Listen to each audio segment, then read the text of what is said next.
अस्सलाम वालेकुम, आप देख रहे हैं शेक्सपियर टीवी। मैं हूं शारिक नक्शबंदी।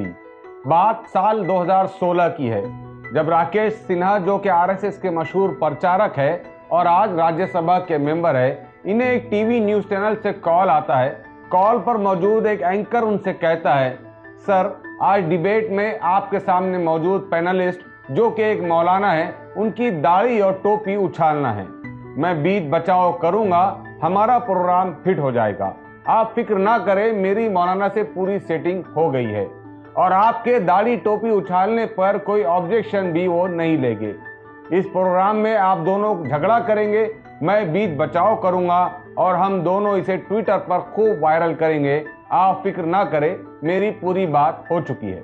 वैसे तो ऐसी हरकतों का अंदाजा पहले से कई तजुर्बेकार लोग लगा चुके थे, लेकिन आज इस अंदाजे को उस वक्त तक़वियत मिली जब आरएसएस के प्रचारक और एमपी राकेश सिन्हा ने खुद ये किस्सा बयान किया।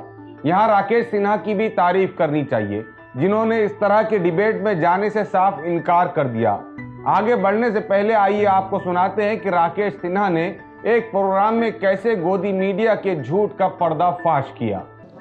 फिर जिसने कहा डिबेट शुरू करूंगा, एक राष्ट्रीय चैनल था, मैं नाम बताना अनुचित है,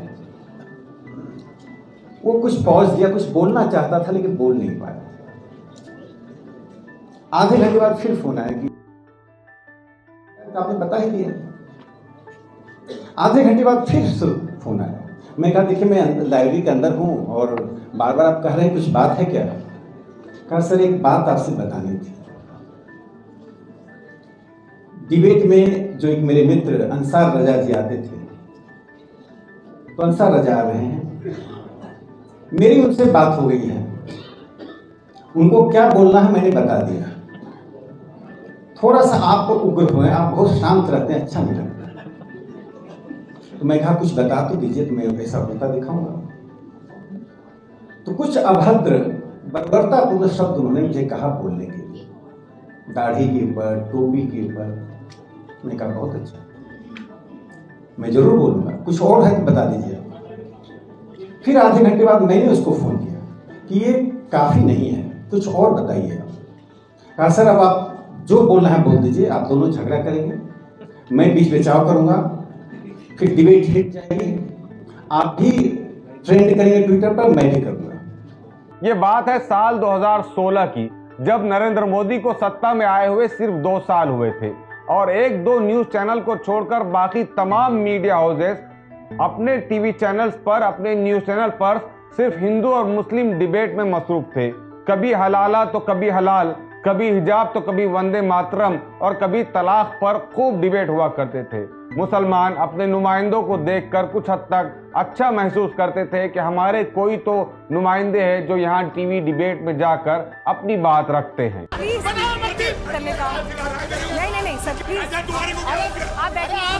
बीजेपी के नेता से क्या करना है? आस्था धर्म का अच्छा, बीजेपी के नेता और मेरा फर्क है। अल्लाह को मानते हैं, आप एक बच्चे को अपने शब्दों के जाल में फंसाकर आप अपना एजेंडा सर्व करना चाहते हो। लेकिन शायद वो ये नहीं जानते थे कि 1-2 टीवी चैनल्स को छोड़कर और चंद मुस्लिम इंटेलेक्चुअल्स को छोड़कर बाकी तमाम न्यूज चैनल्स पर होने वाले डिबेट की स्क्रिप्ट पहले से लिख दी जाती थी।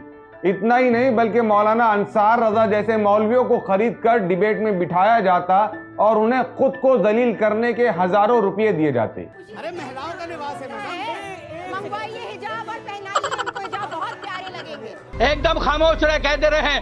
और यूपी का ये सब चमचा मौलवियों को लाकर बैठाओगे। मौलवी को नहीं sir, hold on, I can understand, उन्होंने बहुत अपशब्द आपको बोले हैं, मैं समझ सकता हूं आपकी भावना को। सवाल यहाँ पर मौजूद मौलाना अंसार रजा जैसे चंद जर खरीद मौलवियों का नहीं है, सवाल यहाँ पर मिल्लत इस्लामिया का है। इस तरह का पहनावा, दाढ़ी टोपी लगाकर मौलाना अंसार रजा जैसे मौलवी न सिर्फ खुद को बल्कि पूरी उम्मत मुस्लिमा को रिप्रेजेंट करते हुए नजर आते थे, लेकिन ये शायद इतने जमीर फरोश हो जाते हैं कि इन्हें अपनी करतूतों से होने वाले नुकसानात का अंदाजा नहीं होता। किसी भी डिबेट में अगर किसी मौलवी पर ताने कसे जाते हैं या उसे बुरा भला या जलील किया जाता है, तो इसका ये मतलब हरगिज नहीं कि उस मौलवी को जलील किया जा रहा है, बल्कि ये टीवी चैनल्स वाले इस तरह की डिबेट से ये बावर कराना चाहते हैं कि हम मुसलमानों को इसी तरह जलील करते हैं, मुसलमानों की पूरी कौम को इसी तरह जलील और रुस्वा करने का एक खेल खेला जाता है।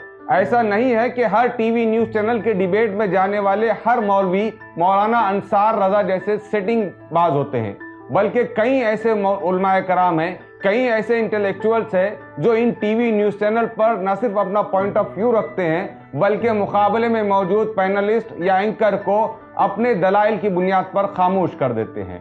बहरहाल राकेश सिन्हा के इस स्टेटमेंट से दो बातें समझ में आती है।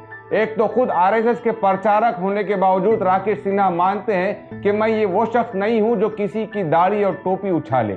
इससे आरएसएस के प्रचारक या आरएसएस को चाहने वाली उस टोली को समझना चाहिए जो इस वक्त आरएसएस के नाम पर पूरे देश में नफरत की राजनीति फैलाने की कोशिश कर रहे हैं, मुसलमानों को हर मौके पर जलील और रुस्वा करने की कोशिश करते हैं। तो खुद आरएसएस के मानने वाले दीगर प्रचारकों को भी राकेश सिन्हा से कुछ सबक लेना चाहिए। दूसरे, राकेश सिन्हा ने जैसे मौलाना अंसार रजा की बात कही, तो मौलाना अंसार रजा जैसे मौलवियों का खुद मुसलमानों की तरफ से बॉयकॉट होना चाहिए।